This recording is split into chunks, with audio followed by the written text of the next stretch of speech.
Hello, everybody, and welcome to Church at Home with Rachel for Monday, the 8th of July, I think it is. Glad to see you. This will be my last video until the 22nd of July, I believe, Tuesday the 22nd, because today I'm off to the camp to see the intermediate kids at the camp. And then this evening after camp, I'm heading to Winnipeg for overnight because tomorrow Rob and I head north on the train to Churchill, Manitoba, which is the furthest north church I have in the diocese, even though we cover right up to the border with Nunavut. So I am heading off there for a week, and it is literally a week because the train goes once a week. So we will get on the train tomorrow at noon, on Tuesday at noon, and we will get off the train at 9 a.m. on Thursday. And then a week later on the Thursday, we'll get on the train at 7:30 at night, and we will get off the train on the following Saturday, I think it's like the 19th or 20th or something, at like 6:30 at night or something. So it's just an insane amount of time to get there. Apparently, after I booked the tickets, I was told you can drive to Thompson, which is 10 hours away from here, and get on the train and take a 10-hour train ride up to Winnipeg, or up to Churchill. So maybe next time, because there will be a next time. My plan is that every couple of years I will go north. I'm trying to hit every one of my churches, all 44 churches in the diocese, on a Sunday for a Sunday worship between March 18th, when I was consecrated in 2024, and the end of August 2025. So within that year and a half period of time. And then my hope is that I'll get up to all of the churches at least once every 2 years, if not more often for the ones that are closer by.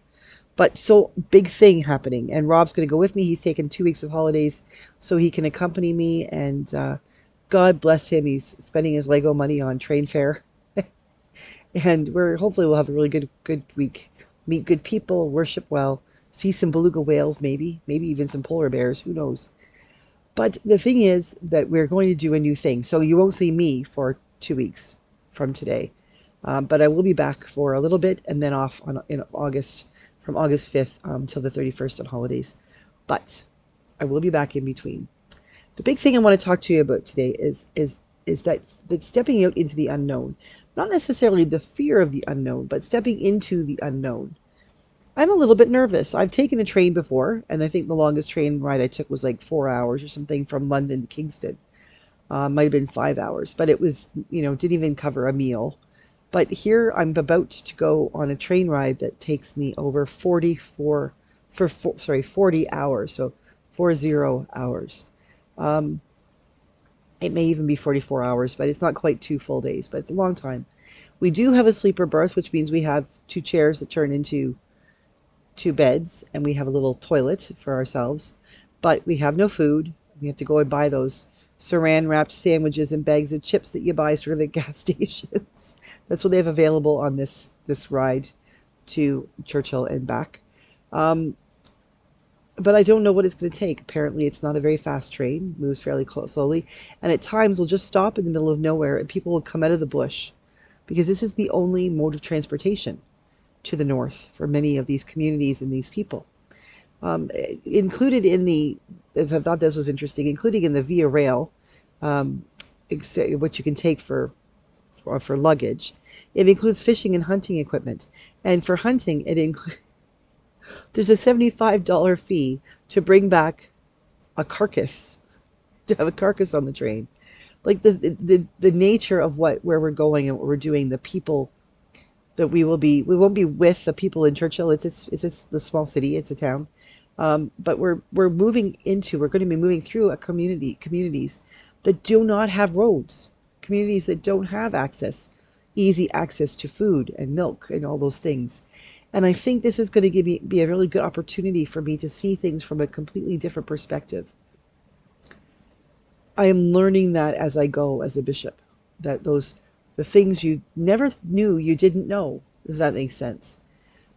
One of the things we've been praying about in the last couple of weeks in Brandon and the whole diocese of Brandon is 3 fishermen from Grand Rapids, which is a First Nation that I have a church there and a priest. I was just there a couple of weeks ago, and three Three of these members of the First Nation are fishermen, and they went out fishing and hunting, and they're they didn't come back. One of them, his body has been recovered, and some of their equipment, some of their hunting and fishing equipment was found washed up on the shore of the lake of Lake Winnipeg in an area, but they still, as I am recording this, haven't found the bodies or haven't found the other two. Now, if this were, fishermen from where I'm from, or when I was back in Ontario, a bunch of fishermen who flew in to go fishing, and then were supposed to be picked up. That happened when I was about 12 years old. It was the father of a friend of mine, her father, and a bunch of men went fishing up in the north. They flew in, and when the plane came to pick them back up, they never showed up. Their boat capsized, and I don't know that their bodies were ever found. But there was no question about survival. It was this group of people. Now, with these gentlemen from Grand Rapids, these are people who know how to hunt. They know how to survive on the land. So while they are talking about recovery efforts, there is a possibility that the two people whose bodies were not found yet, they could be alive. And that's a whole different way of praying, a whole different way of living a life.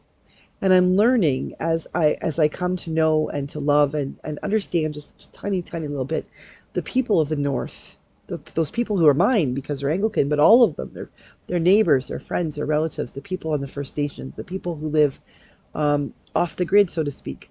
These people have a completely different way of understanding what life is and what it is to be community and what it is to be family, what it is even to be Canadian. And that, to me, is not a threatening thing. It's a really beautiful thing. I'm finding it very, very powerful to recognize that there are people who live this close to me, really, in the grand scheme of things. They live this close to me who have a completely different way of living, of understanding, and then hence will also have a completely different way of thinking about God and understanding what I'm saying when I talk about Jesus Christ.